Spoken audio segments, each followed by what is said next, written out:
So, guten Abend miteinander. Herzlich willkommen. Erste Frage. Ist Schweizerdeutsch okay?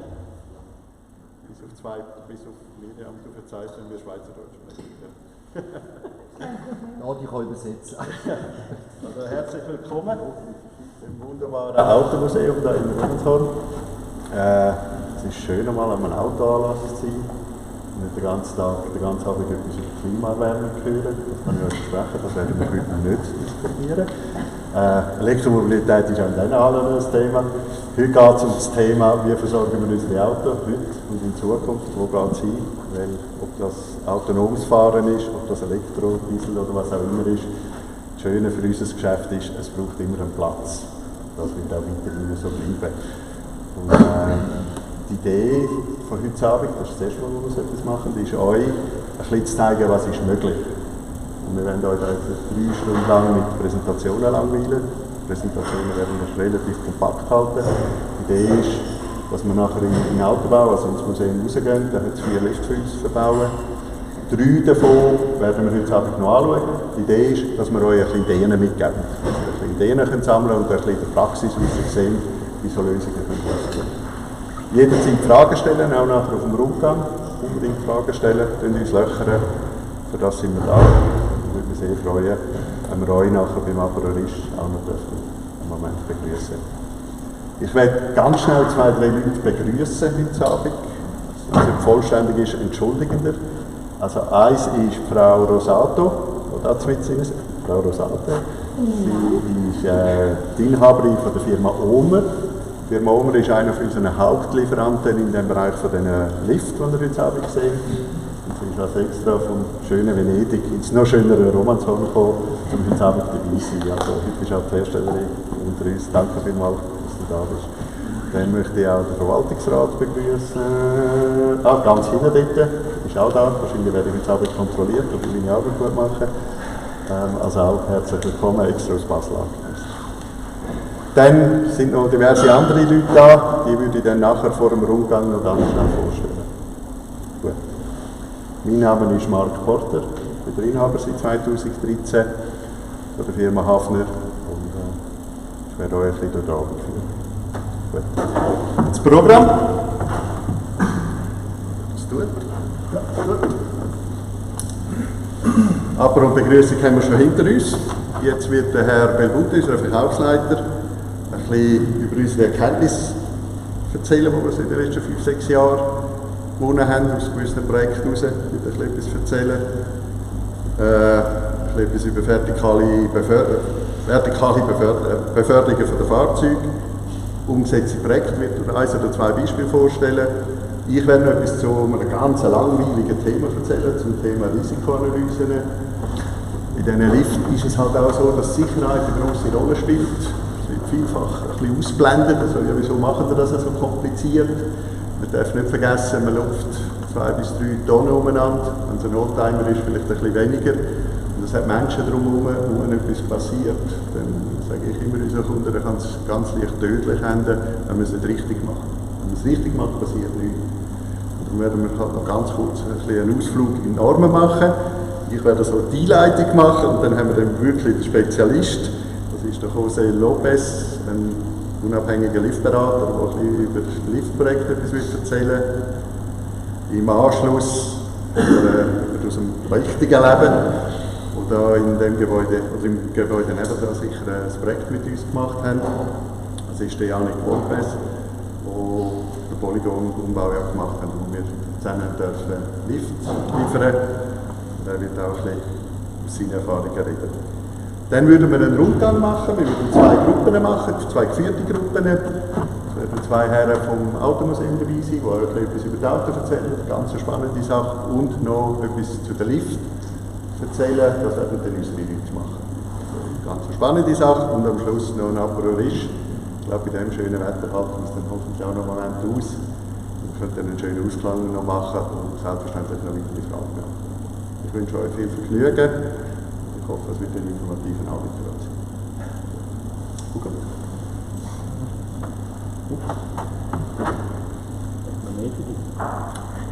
Danke. Jetzt erzähle ich etwas über die Firma. Danke. Wie gesagt, ist schon erzählt. Wir verstehen uns als Partner für vertikale Bewegung. Also wenn es auf oder runter geht, dann sind wir die eigentlich für euch da sind. Wir machen relativ einfache Sachen, es geht auf oder es geht runter.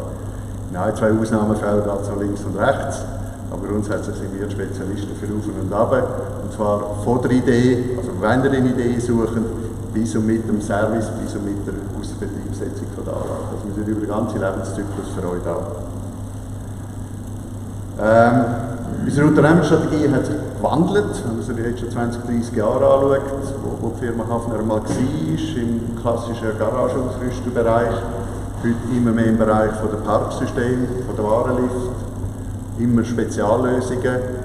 Da folgen wir eigentlich unseren Kunden und der Kundenanforderungen, die aus dem Markt kommen. Wir haben ein fachlich gutes Team, sehr gutes Team, wir haben ein motiviertes Team. Wir sind eine kleine Familienunternehmung mit 20 Mitarbeitern. Wir sind eine überschaubare Größe und sind alle motiviert und jeder mit seinem Spezialgebiet. Darum kommen wir auch immer wieder zu Lösungen, die vielleicht der Wettbewerb nicht gerade so schnell kommt. Das ist unser Glück. Wie ich schon erwähnt habe, es geht über den ganzen Lebenszyklus. Also bei der Montage von einem neuen Produkt ist es nicht erledigt, sondern man geht zuerst los. Werterhaltung von den Anlagen, neue Normen, die kommen, pflegen und so weiter. Und dort sind wir daheim. Da nochmal dargestellt, wirklich Planung Neubau, das werden wir nachher auch noch ein, zweimal hören. Kommt bitte frühzeitig und kommt unverbindlich. Kommt lieber zu früh fragen. Es ist immer lustig, wenn dann jemand anruft und sagt, ja, den Schacht haben wir jetzt betoniert, wir haben Pläne bei uns aus der Homepage genommen. Wenn könnt ihr jetzt Lift liefern? Das ist dann meistens spät und braucht dann sehr viele Korrekturen im Nachgang. Also lieber mal unverbindlich uns anrufen. Wenn es dann nicht so sein bei uns, dann soll es halt nicht so sein. Bei dem können wir gut leben. Aber es kommt euch günstiger und einfacher, wenn man vorher alles klar macht, als wenn der Liftschacht schon betoniert ist. Und dann irgendein blöder Absatz im Weg ist oder irgend so etwas, das dann nicht machbar ist. Also kommen frühzeitig, sind so gut. Wir machen die ganze Anschaffung, das ist klar, wir machen Beratungen, wenn nötig machen wir auch Finanzierungen. Wir machen die Installation, das ist natürlich ein wichtiger Teil des Produkts. Herr Blarer und Herr Dietel machen die ganze Projektbegleitung, die ganze Betriebssetzung, Schulungen, Facility Management in der Regel, wo die Lift dann nachher betreut. Wartung, Umzug kommt jetzt weniger vor bei den Parksystemen, aber auch das kommt vor, dass man halt mal etwas von A nach B muss zügeln. Das Gebäudekonzept ändert, das heisst nicht, dass man dann gerade alles wegrühren muss, sondern man kann auch mal etwas zügeln.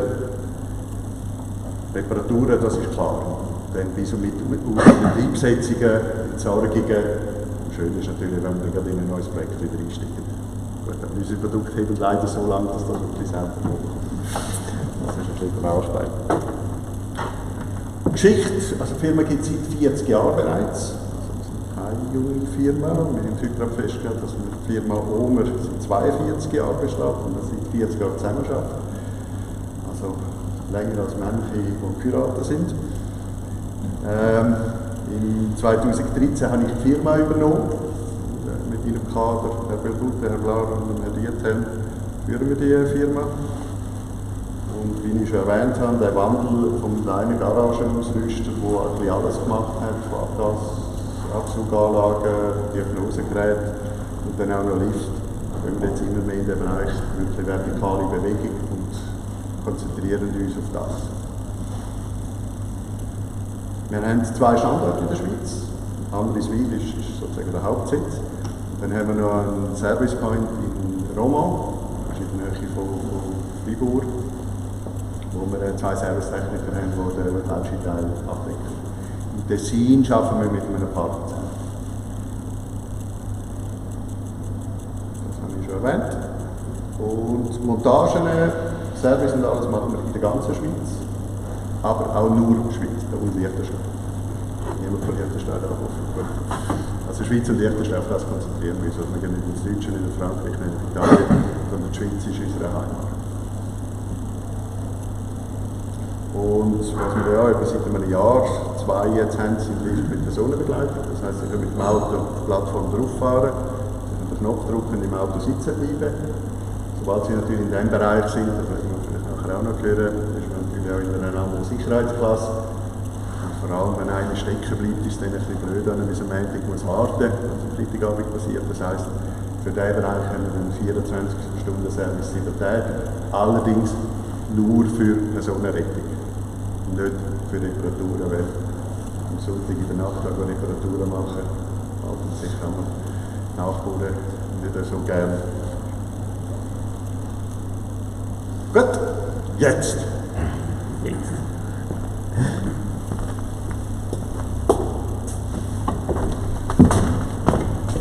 So, an meinerseits jetzt miteinander herzlich willkommen nochmal in dem schönen Automuseum. Mein Name ist Hugo Belbute, wie der Herr Porter schon gesagt hat. Ich darf seit ein paar Jahren Verkaufsleiter und die schönen Produkte vertrieben. Wie wir schon gehört haben, die Firma Hafner kümmert sich seit Jahrzehnten um vertikale Bewegung. Ursprünglich und heute noch in der PW- und LKW-Hebetechnik. Das ist nach wie vor für uns ein Mehr. Ich muss kurz meine Notizen führen, sonst erzähle ich euch fertiges Eich. Warenlift haben wir vorher schon etwa die mal wahrgenommen. Durch das, dass Oma uns die schon länger im Sortiment hat. Man hat hier und da mal in der Schweiz das Projekt gemacht, mal einen Lift installiert. Wenn es gerade im gleichen Zusammenhang ist mit der Neuplanung von einer Werkstatt, sei es jetzt im PW- oder LKW-Segment. Aber wir haben es nie so richtig explizit verfolgt, eigentlich nicht. Bis eines schönen Tages habe ich einen Anruf gekriegt, also im 2013, auch schon ein paar Tage her, von einem Architekt in Tessin, in Brissago. Also der Architekt war genau von der Taverne. Und der hat ernsthaft das Problem gehabt. Der hat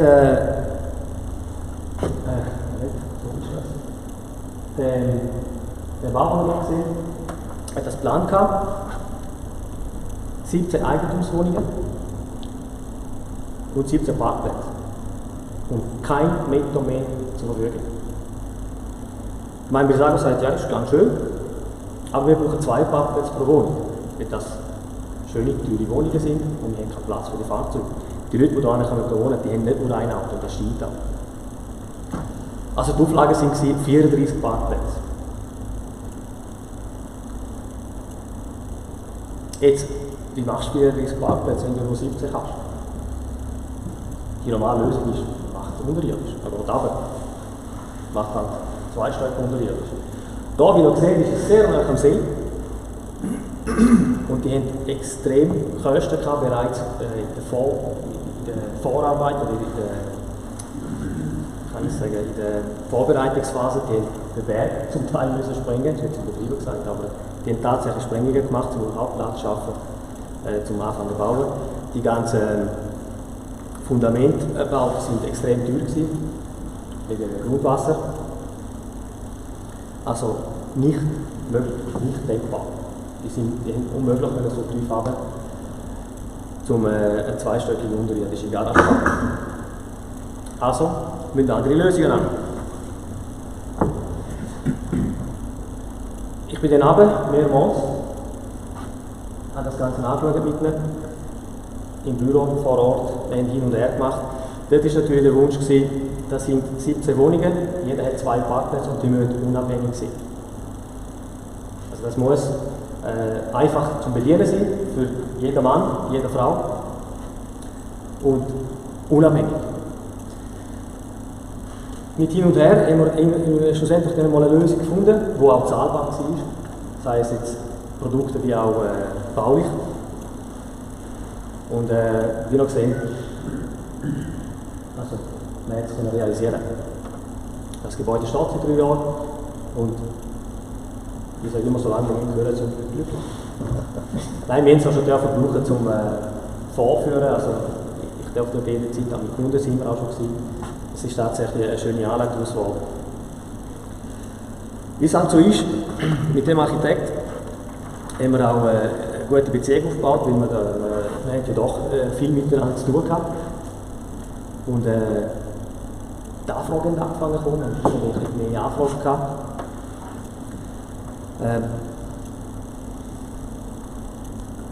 Und in diesen Gesprächen habe ich irgendwann mal gemerkt, dass die Parkplatzgeschichte, also das Stellen von Parkplätzen, immer ein Problem ist, oder immer mehr.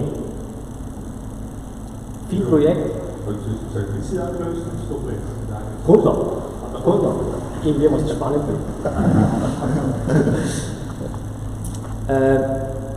Die Parkplatzgeschichte ist doch immer das Problem. Habe ich dort mal erfahren. Ist mir vorher oder uns gar nicht so bewusst gewesen. Wir haben uns halt mit dem Thema zu wenig befasst. Ich habe mich dort mal schon aufgeregt, in der Stadt St. Gallen einen Parkplatz sucht. Das ist tatsächlich so gewesen, ist nicht nur so. Aber wir haben das nicht als tatsächliches Problem in der Baubranche wahrgenommen. Aber es ist es gewesen. Wir haben angefangen, ein Projekt zu realisieren und relativ schnell gemerkt, genau das, was der Herr Porter schon gesagt hat, viele Probleme, die während der Bauphase, der Vorbaufase entstehen, würden gar nicht da stehen, wenn wir frühzeitig dabei sind, wenn wir frühzeitig mit unseren Lösungen in der Projektphase oder der Zeichnungsphase bereit mitwirken. In dieser Zeit sind immer wieder mehr Projekte gekommen. Wir haben angefangen zu installieren und sehr schnell haben wir gemerkt, jedes Projekt ist individuell. Also ich kann euch keine zwei Projekte in der Schweiz zeigen, und wir haben doch schon eines, das identisch ist mit dem anderen. Der gilt nicht. Nein, es müssen zwei Lifte im gleichen Gebäude parallel laufen, dass das stimmt. Und also es braucht individuelle Lösungen.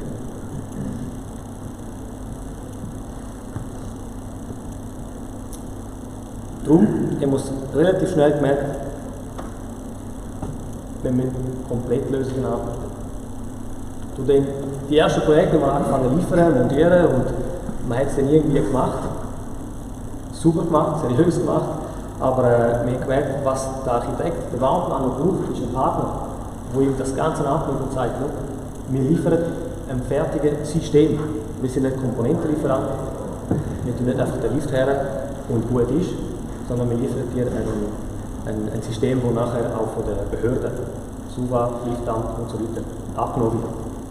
Und das ist eine trockene Arbeit, eine Hintergrundarbeit, die man eben auch wir am Anfang unterschätzt haben. Das ist viel, was man nicht weiss am Anfang. Dafür, dass wir auch Komplettlösungen anbieten können. Mit Türen, mit Umwegungen, Schutzvorrichtungen, Lasern, Lichtschranken, bla bla bla bla. Da könnte ich jetzt eine riesige Liste aufzählen. Da braucht es Partner, da braucht es seriöse Leute, die einen unterstützen, denn das machen wir auch nicht selbst. Wir entscheiden, wie das System funktioniert, wie das System sicher ist, wie das System von der SUVA, dem Liftamt, egal wo, abgenommen wird. Dazu braucht es aber professionelle Leute an unserer Seite, die uns die Komponenten für das System herstellen oder entwickeln, weil auch nicht das ist sehr viel Entwicklungsarbeit drin. Brandschutz ist ein grosses Thema, immer wieder. Also es ist nicht nur einfach ein Lift herstellen. Genau. Mit dem Lauf der Zeit, und das ist nicht eine lange Zeit, das ist etwa 1,5, 2 Jahre, die Anfragen sind extrem schnell gekommen. Also das ist, plötzlich sind Anfragen da gewesen von Firmen, die uns gar nicht kennen. Also vorne haben wir Anfragen von der Garage, von der LKW-Werkstatt bekommen. Plötzlich haben wir Anfragen von Metzger und von Baufirmen und von Schreinern und. Also es sind Anfragen von überall gekommen. Ich habe mich gefragt, wieso? Wieso jetzt plötzlich haben wir so viele Anfragen? Wieso? Wir haben ja eigentlich nicht so wahnsinnig viel Werbung gemacht. Wir haben irgendwann angefangen, so einen Katalog zu verschicken. Ein bisschen mal in der Ausstellung aufgestellt. Aber es hat mich schon wundern, was ist passiert, damit jetzt innerhalb von so kurzer Zeit uns die Leute Buden voll reden. Dann habe ich eine kleine Recherche gemacht, ein bisschen geschaut und bin auf Zahlen gestoßen, die meiner Meinung nach genau dafür verantwortlich sind.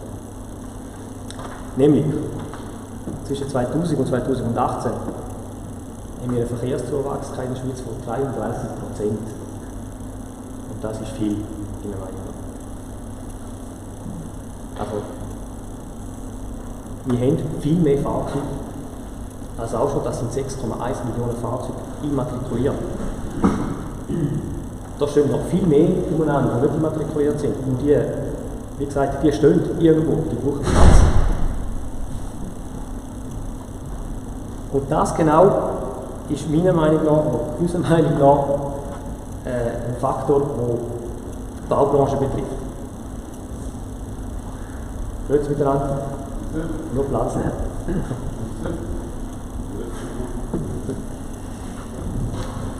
Bauland ist bald ein rares Gut. Oder es hat auch schon mehr in der Schweiz. Darum wird es auch immer teurer. Und wir haben, sei es Bevölkerungszuwachs wie auch Mobilitätszuwachs, es hat immer mehr Fahrzeuge auf der Straße und das merkt man vermutlich auch an der Verkehrsdichte.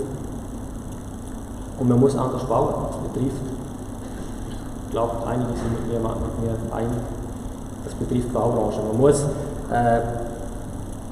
Quadratmeter, die man zur Verfügung hat, sind die und die muss man optimal nutzen.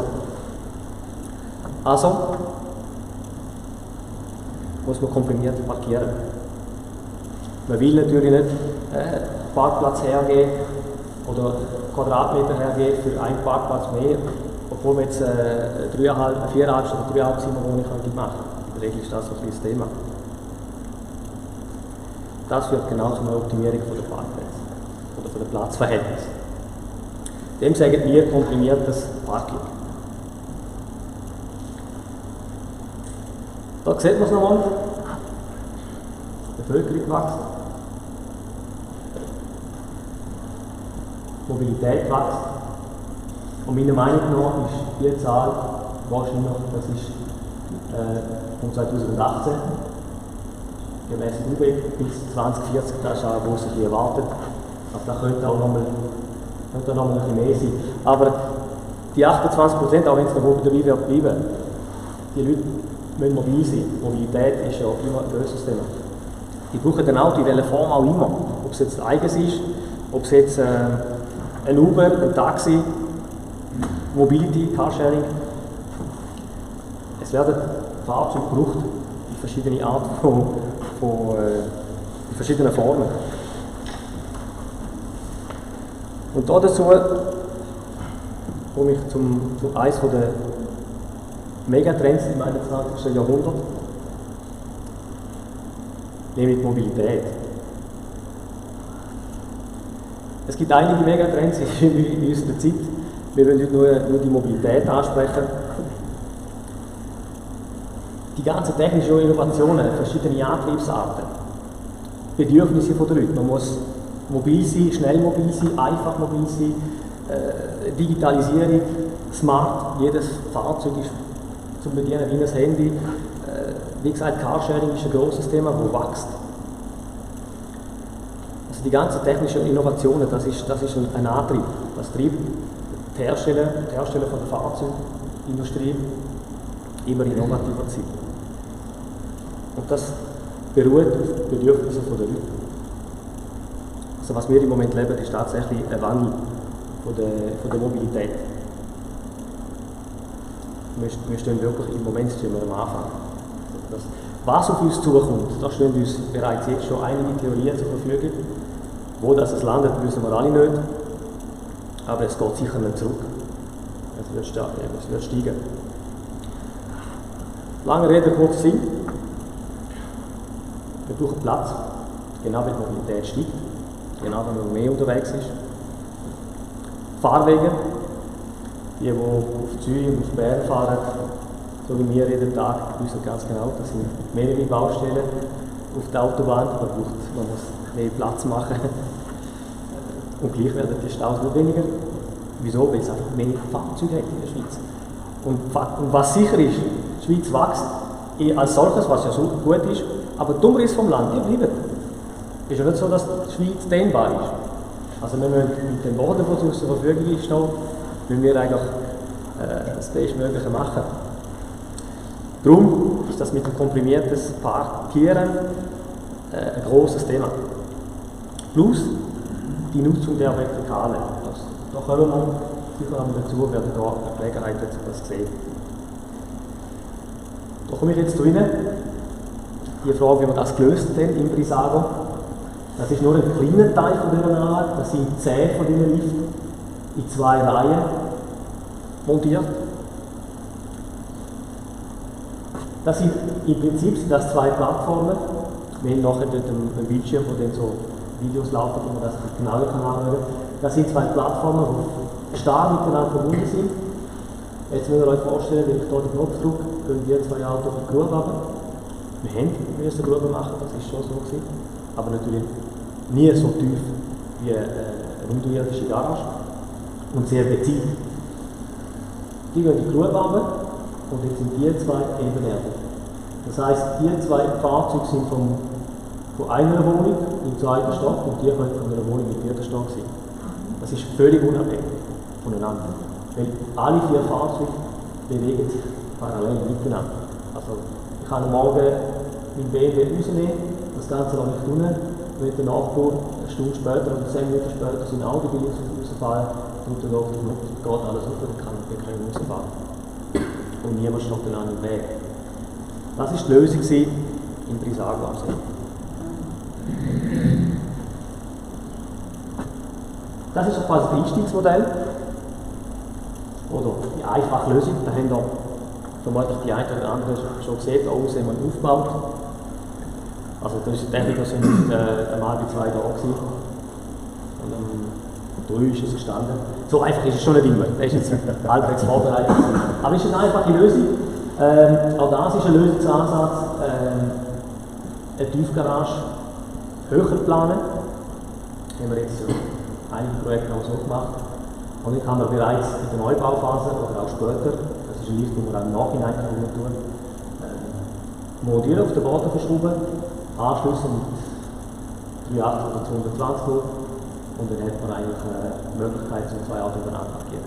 Das ist natürlich etwas, was funktioniert in der gleichen Familie. Frau, Mann oder Kind, oder wenn plötzlich ein Auto haben. Das ist ein System, das die Autos voneinander abhängig macht. Aber es ist eine Lösung. Man muss nur einen Parkplatz kaufen oder einen zusätzlichen, man hat aber die Möglichkeit für 2 Fahrzeuge zu parkieren. Eine andere Lösung oder eine andere Problemlösung, die wir hier dürfen ausarbeiten, ist die Zufahrt von der Tiefgarage. Da sind Parkplätze eigentlich vorhanden gewesen, aber wir sind ca. 5,5 Meter von der Straße entfernt gewesen, das ist glaube ich sogar Kantonalstraße. Und man hätte natürlich mit einer Rampe nicht in die Straße raus können. In die Tiefgarage hätte man wohl können, jetzt sind aber 3 oder 4 Parkplätze verloren gegangen. Dann fängt die Geschichte wieder von vorne an. Dann fehlen wieder Parkplätze. Also was machst du? Ein Lift, der gerade abläuft. Das ist eine Plattform, da werden wir nachher im Rahmen von der Führung anschauen. Die ist nicht anders als ein Schererlift, eine Plattform, wo man kann mit dem Auto drauffahren kann, im Auto sitzen bleiben. Und dann haben wir links und rechts Bedienungen, wo man eigentlich via Totmannschaltung kann den Lift runter oder rauflassen. Und damit haben wir genau das Problem gelöst. Man hat eine Rampe können umgehen, mit dieser Hebebühne die Garage zufahrt. Was gibt es da für maximale 16 Meter. Nicht mit dem Produkt, aber mit dem nächsten. Die ist der da. Da haben wir bis auf 16 Meter gekommen. Da werden wir auch etwas Ähnliches anschauen heute. Darum zum Produkt kann man nachher noch etwas genau sagen. Das würde ich euch sagen, aus dem Grund, die Tür ist auch von uns. Da haben wir eine asymmetrische Flügel gemacht, aus dem einfachen Grund. Wie ihr seht, das ist der Eingang vom Gebäude. Das sind auch Mehrfamilienwohnungen. Und da war der Gedanke, dass in dem Moment, wo ein Auto rein oder rausfährt und einer zum Gebäude rausrennt, ein Kind oder einer, der gerade sportreich ist und den Zugplan im Handy kontrolliert und rauskommt, plötzlich im Fahrwerk steht. Also was machen wir? Wir gehen mit dem Flügel, in dem Moment, wo der Flügel auf ist, macht 3/4 vom Eingang zu, bewusst nicht der ganze, also man kommt in und raus, auch wenn der Auto fährt, aber man kann nicht im Fahrwerk reinrennen. Also man ist gezwungen, zum da der Wand entlang durchlaufen. Und von daher hat es nicht mehr Platz. Wir haben leider nicht alle Fotos noch präsentieren. Aber das ist einfach nur zum zeigen, also die Firma Hafner macht sich auch so weit Gedanken. Also es muss System sein, müssen durchdacht sein. Nicht nur für den, der sie bedient, sondern für die drumherum herumlaufen. Weil meistens sind es, oder oft sind Dreifamilienwohnungen, Mehrfamilienhäuschen, wo dann auch Kinder, ältere Leute und ja, weiss Gott, wer drin wohnt. Also, man muss es, wie ich alle gesagt habe, überall sicher machen. Ja, von meiner Seite wäre es eigentlich schon gewesen. Einmal da ein bisschen. Es ist natürlich ein Bruchteil, ein kleiner Teil, von dem wir machen. Was der Herr vorhin schon gesagt hat, wenn wir jetzt hier alle Produkte präsentieren, ja, da wird das Nachtessen kalt, das ist auch schade. Ich freue mich auf eure Fragen. Also wie gesagt, wir stehen nachher gerne zur Verfügung. Und möchte mich recht herzlich danken für das fleissige Zuhören. An dir noch das Wort. Danke. Wie gesagt, am besten ist nachher auf dem Rundgang Fragen stellen. Es hat genug Leute von uns da, die die Fragen beantworten. Gut. Dann kommen wir zu denen, die immer ein bisschen schwarz sehen. Risikoanalyse.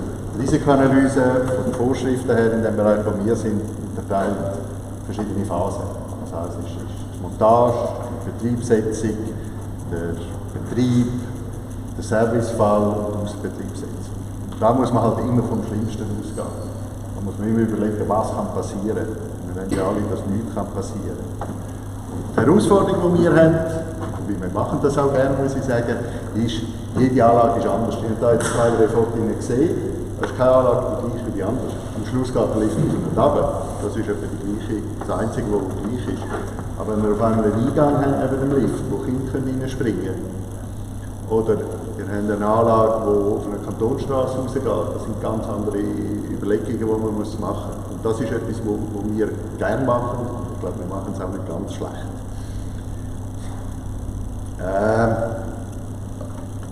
Wir kaufen den Lift ein, also wir produzieren ihn nicht selber. Der grösste Teil der Lift kommt in wunderbaren Venedig. Und dann ist aber nur der Lift da, das ist ja nur das Teilsystem. Für das kriegt man auch keine CE-Erklärung, sondern das ist ja am Schluss das gesamte System mit den ganzen Sicherheitseinrichtungen, gibt ja dieses System am Schluss. Das heisst, wir nehmen den Lift und fangen dann an zu überlegen, wie wir das Ganze absichern. Wir machen für jede Anlage, also praktisch jede Anlage, eine neue Risikoanalyse.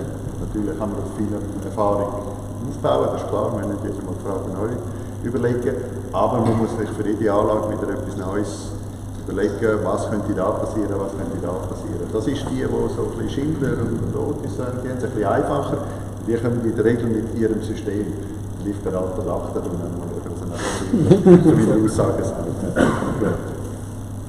Und wir haben es jetzt schon 2, 3 Mal gesagt, je früher wir eingebunden sind, umso einfacher ist es. Wirklich nichts Schlimmes, als wenn der Liftschacht steht. Der Liftschacht stimmt nicht. Das kann etwas ganz Banales sein. Das kann nur zum Beispiel der Abstand von der Türe zum Lift sein. Wenn der mehr als 12 cm ist die Gefahr groß, dass er stehen bleibt und die Tür zugeht und der Lift geht runter. Das kostet wahnsinnig viel Geld, um das abzusichern. Dann fangen wir an mit Lichtschranken umeinander figurieren. Wenn man frühzeitig einbauen ist, kann man schauen, dass die Türe bündig gebaut ist. Also das macht der Lift 2000 Franken billiger, sage ich jetzt einmal. Also das ist enorm wichtig, je früher, je besser. Und wenn es kein Projekt daraus gibt, dann sind wir sicher nicht böse, aber dann haben wir euch geholfen. Also Also lieber zu früh als zu spät. Abstände Tor, Türen, Absätze in den Liftschacht rein. Wir haben mit dem Herrn Blader, zählen wir jetzt auch dazu, 2 erfahrene Leute im Bereich der Risikoanalyse. Wir haben ein sehr gutes Netzwerk, das darf ich sagen. Also wir haben sowohl mit dem Liftamt Zürich ein relativ gutes Verhältnis, das nicht ganz selbstverständlich ist. Das ist schwierige Herren und mit der SUBA sowieso. Wir beziehen, wenn wir nicht sicher sind, dann gehen wir sehr früh auf die Ämter zu. Also wir binden die frühzeitig ein. Wir tun nicht mauscheln und sagen, ja, wird dann schon, sondern wir gehen früh auf die Leute zu und dann fühlen sie sich eingebunden und dann bringen wir auch mit einem vernünftigen Umfang unsere Konzepte durch. Das ist so, wie wir arbeiten. Ich darf mit Stolz sagen, mittlerweile werden wir von der SUBA sogar empfohlen, wenn die an Anlagen herlaufen, die nicht sicher sind. Wir haben jetzt gerade vor 2 Wochen sind wir wieder empfohlen worden, dass unser Kunde angerufen, der eine vermeintlich einfache Aufzugsanlage hat. Die SUBA gesagt hat, sie doch einmal auf Amriswil an, die können euch weiterhelfen. Das macht uns auch natürlich stolz, dass wir da so wahrgenommen werden. Wir versuchen natürlich immer im Sinn vom Kunden zu entscheiden und zu treiben. Plus ein einfacher Warenaufzug, dass er dann nicht alles erfüllen bis ins Letzte, aber so, dass es auch sicher ist für den Betrieb. Das ist uns bestritten. Wir sind also ein bisschen der Kitt zwischen den Ämtern und den Bauherren nach dem Betrieb. Gut, das ist einfach ganz schnell zum Thema Risikoanalyse. Ich führe euch jetzt nicht durch eine, weil dann sind wir nochmal 3 Stunden da und dann schlafen wir dann alle ein. Sondern wir gehen jetzt gerade das Thema weiter. Das ist jetzt Wort. Nächste Firma.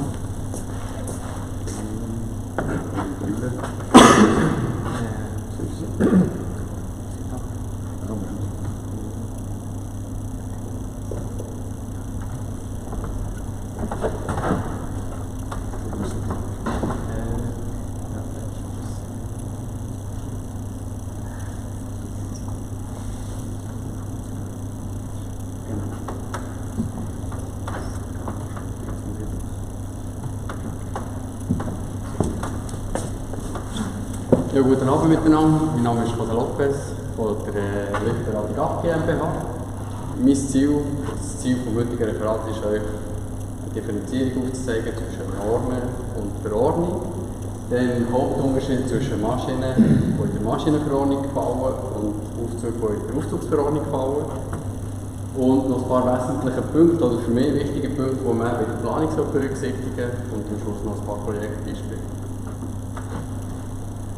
Der Präsentationsablauf wird so sein, dass wir hier kurz vorstellen, was wir machen. Betriebserklärung von den Normen und Verordnung, Unterschied eben zwischen Aufzug und Maschinen, Fachpunkte zur Planung und ein paar Projektbeispiele. Jetzt zu meiner Person, wie gesagt, José Lopez von der Hafner AG GmbH. Ich bin unabhängiger Fachplaner Aufzug. Meine Haupttätigkeiten sind bestehende Gebäude, die schon einen Aufzug haben. Ich mache Zustandsberichte von bestehenden Aufzügen.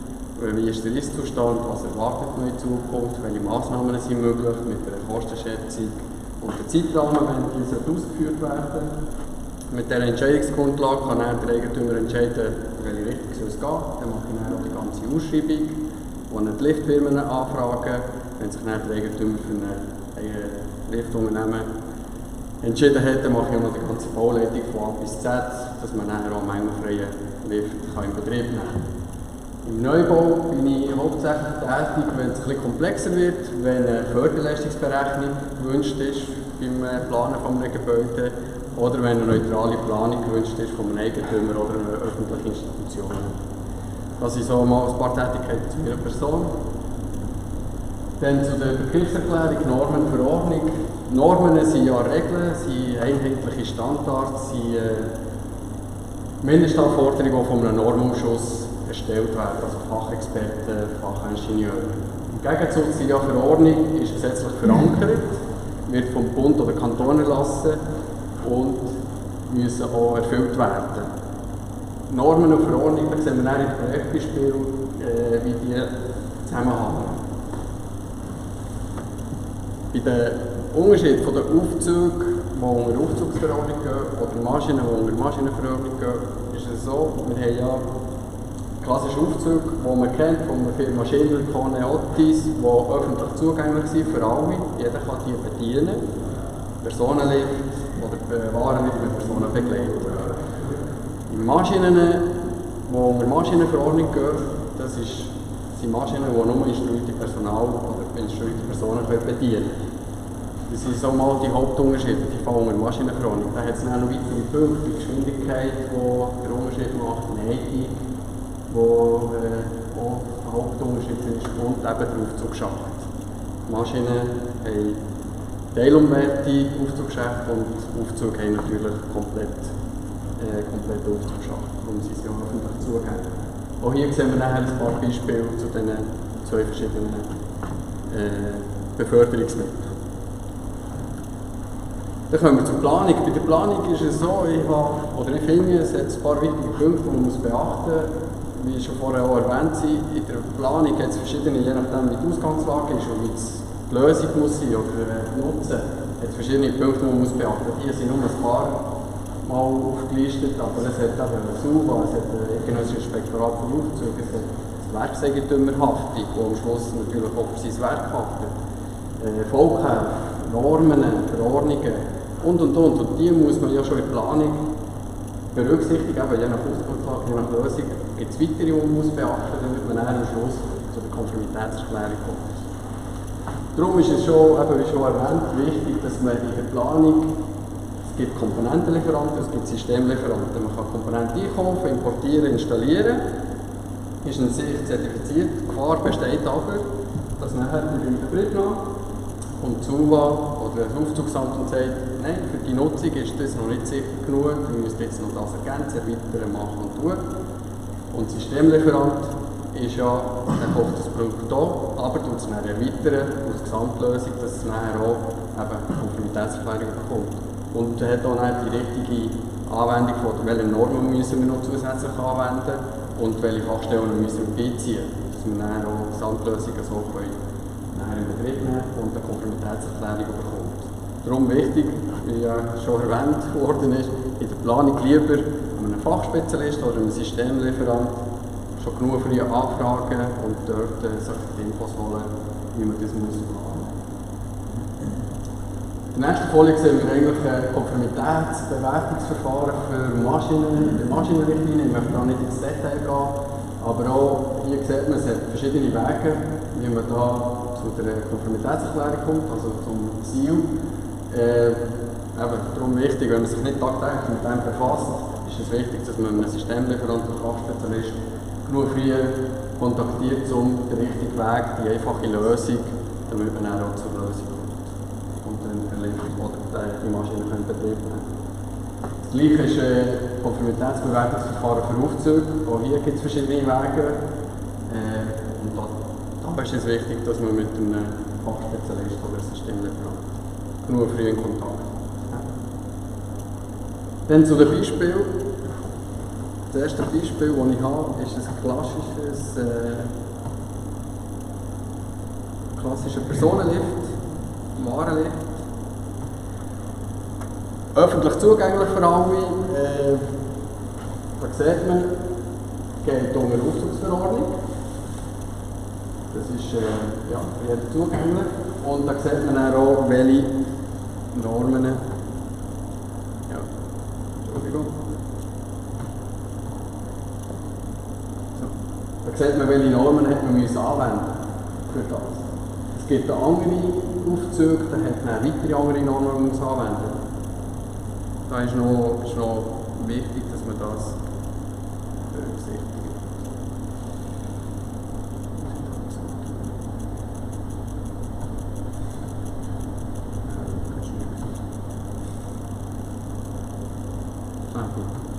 Entschuldigung.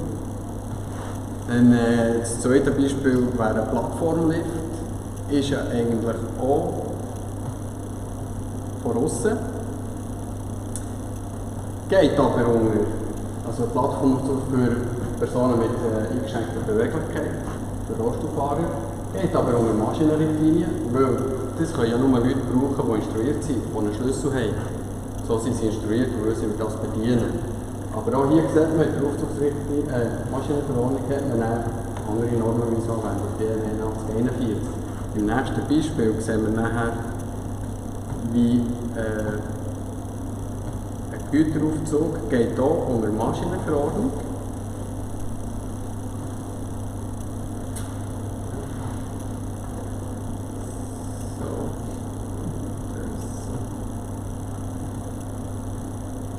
Klassischer Güteraufzug, so wie man es kennt vom Detailhandel, so die Trottoirlifte, die vom Boden raufkommen, die für einen Warentransport ist, ohne Personenbegleitung. Die gehen auch unter Maschinenverordnung und da sieht ihr, ist zwar auch Maschinenverordnung, aber es sind andere Normen, die man anwenden jetzt für diese Nutzung. Ich habe jetzt letztes Projekt gehabt, da hat der Eigentümer so einen Lift, so einen Unterfluraufzug mit Personenbegleitung. Geht zwar auch mit Maschinenverordnung, aber wir haben jetzt, weil er gesagt hat, dass Personen mitfahren können, haben wir andere Normen müssen anwenden. Wir haben dann auch mit gewissen Fachstellen müssen Kontakt aufnehmen, damit wir ihre Anforderungen entgegennehmen und dann so die Nutzung sicherstellen.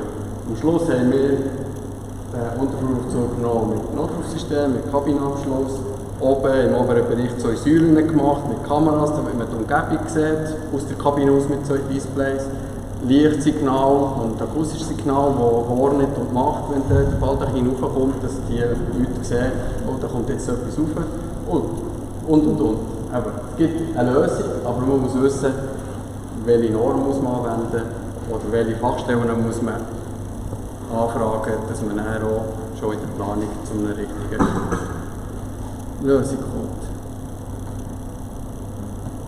Und dann das letzte Beispiel, das ich euch habe, ist eine Konformitätserklärung von einer Personenlift, die dieses Jahr in Betrieb genommen wurde. Um euch zu zeigen, was so eine Konformitätserklärung vielleicht jetzt, so schon im Detail auseinandergenommen. Aber da sieht man, es ist eine Personenlift, geht die Aufzugsverordnung. Da sieht man harmonisierte Normen, die berücksichtigt werden und angewendet werden. Das sind gerade ein paar, die man da berücksichtigen muss. Und in der zweiten Seite sieht man dann auch Konformitätsbewertungsverfahren, welche Institution hat das geprüft und zertifiziert und freigegeben. Und das ist eigentlich das Schlussinventspapier, das man ja braucht, damit man nachher auch sicher ist und die Werkseigentümerhaftung kann ablehnen kann, dass die gar nicht zum Zug kommt. Das war mal von meiner Seite zu Kurzreferat zu Normen und danke vielmals und sonst Fragen sicher nachher noch im Apero begegnen. Super, merci.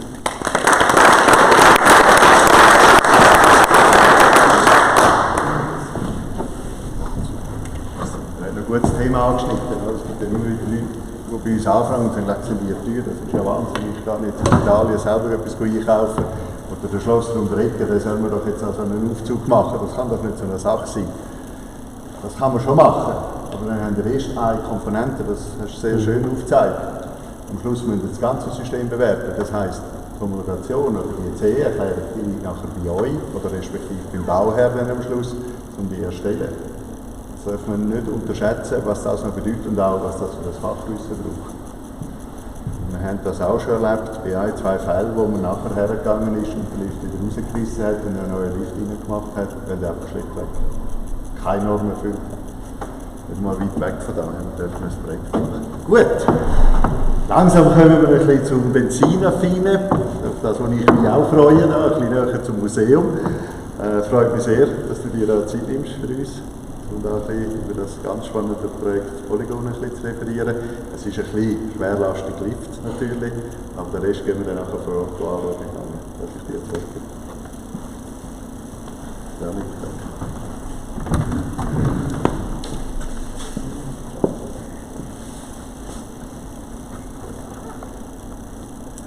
Ja, wunderbar. Guten Abend von meiner Seite. Wie gesagt, mein Name ist Janik Kolbritz, ich bin Architekt bei Müller & Partner Architektur. Und ich habe jetzt die dankbare Aufgabe und darf, nachdem es ein bisschen textlastig und ein bisschen theoretisch ist, auch zum Teil vielleicht noch ein paar schöne Bilder zeigen. Und mal einfach ein Anwendungsbeispiel für diese ganzen Sachen, die wir jetzt hier gehört haben. Es ist wirklich viele Themen, die jetzt angesprochen worden sind bei uns da genau vorgekommen. Geht nicht lang, nachher können wir nicht in die Ausstellung. Es geht um das Gebäude da hinten, das ist der Polygon, da. Das ist das Polygon-Gebäude, das war noch vor dem Umbau. Ich weiß nicht, ob ihr euch geachtet habt, wo wir jetzt da parkiert haben, haben das Gebäude sicher gesehen. Das sieht jetzt ein bisschen anders aus. Viele haben wir aber nicht antasten, rein vom Denkmalschutz her. Das ist eigentlich das, was wir 2015, 2016 bauen. Wo der Name Polygon herkommt, denke ich, das ist klar aufgrund von der polygonalen Form von dem Bauwerk. Spannend ist aber eigentlich nicht einmal das doch schöne Bauwerk, das wir da außen haben, sondern das, was sich in dem Gebäude drinnen befindet. Und zwar ist das der Stahltank. Der ist 20 Meter im Durchmesser, 10 Meter hoch und besteht aus genieteten Stahlwerk. Also der ist sehr beeindruckend. Und wir da das erste Mal durch das Loch da reingekrochen sind, weil früher hat es keine andere Möglichkeit gegeben, um da reinzugehen. Und dann nachher Öl gestrotzt haben, sind wir ziemlich beeindruckt gewesen. Hat auch eine rechte Nachhaltzeit von etwa 20 Sekunden gehabt, also gescheit unterhalten, nicht rein.